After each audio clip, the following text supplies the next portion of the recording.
Марсоходы на роботизированном управлении, автоматизированная система выращивания растений, мобильные приложения для космонавтов.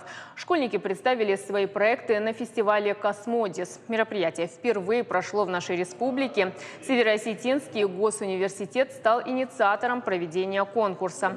Будущие инженеры и исследователи презентовали свои работы об освоении планет Солнечной системы. Каждый проект фестиваля проходит стадию разработки и экспертной оценки.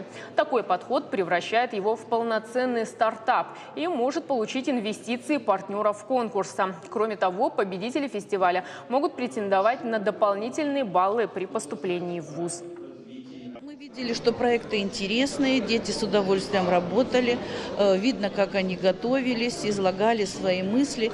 То есть очень важно, когда дети участвуют в таких проектах, потому что в будущей жизни им это понадобится. С одной стороны, они общаются с членами жюри, которые им задают вопросы, надо уметь ответить на вопросы оппонента, это очень-очень важно.